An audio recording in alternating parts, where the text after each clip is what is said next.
Good morning po. Tayo po'y mag-aaral ng salita ng Diyos. The Book of Psalms, aklat po ng mga awit, chapter 127, verse 1. Maliban nga na si Yahweh ang nagtatag nitong bahay, ang ginawa ng nagtayo ay wala ring kabuluhan. Maliban nga na si Yahweh ang sa lungsod ay gumabay, ang pagmamasid ng bantay ay wala ring saysay. Unless the Lord builds the house. So ano po ba ibig sabihin nito? Simple lamang po. Kailangan itatag natin yung ating pamilya sa pananampalataya. Ano po? At alam niyo po na ako'y nagsisimula pa lamang magpamilya, wala naman pong nagturo sa akin. Wala naman po mga parenting classes noon, kaya ako'y nag-DIY lang.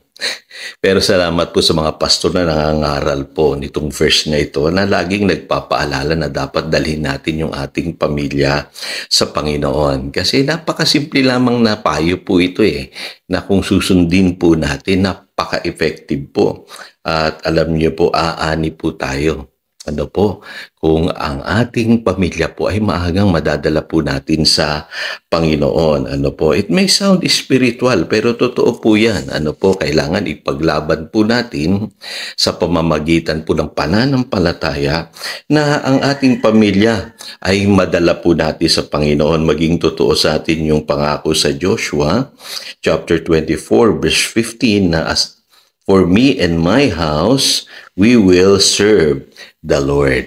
So paano natin gagawin yan mga kapatid? Tayo pong mga magulang, dapat po mission-minded tayo.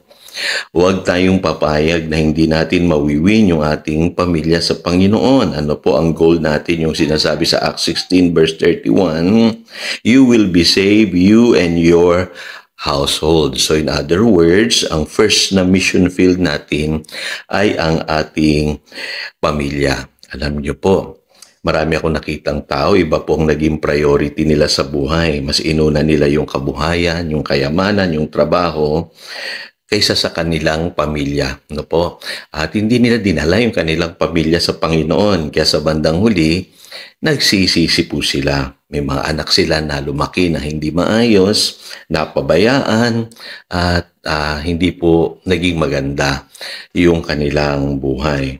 Pero alam niyo po, yung Psalm 127 verse 1, napaka-basic po niyan na it may sound spiritual pero totoo po yan. Maniwala po kayo. Ako noon, hirap na hirap akong dalhin yung aking pamilya sa Panginoon kada linggo po, akay-akay ko po sila pero ginawan ko po ng paraan at hindi ko po pinagsisihan yon.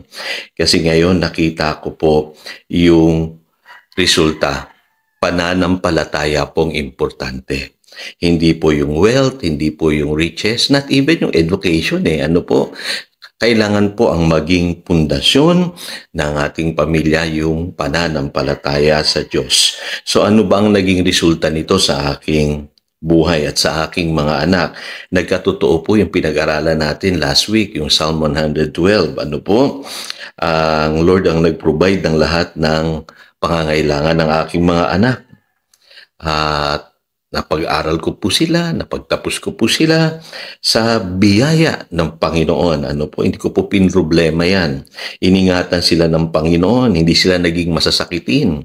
Ano po, naging matatalino po sila, nakakapasa sila sa mga scholarship, at naging maayos po yung kanilang buhay. Kaya hindi ko po sila pinoproblema.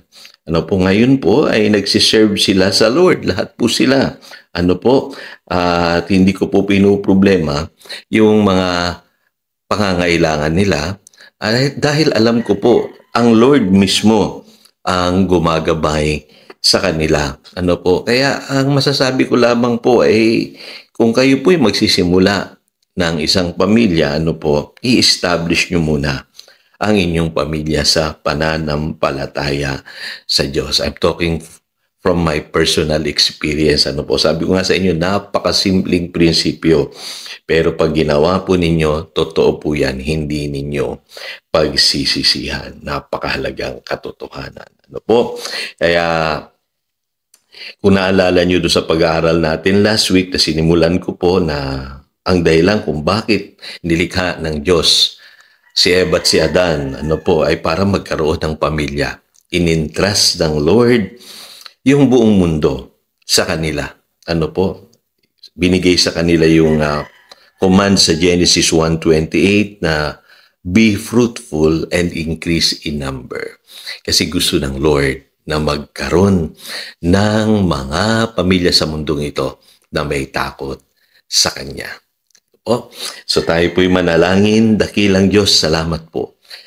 Ikaw ang nagpaunawa sa amin na ang kahalagahan ng pamilya ay nagsisimula po sa iyo, Panginoon. Pinapahalagahan mo ang bawat pamilyang mayroon sa mundong ito. Kaya gusto mong gabayan ang bawat isa sa amin.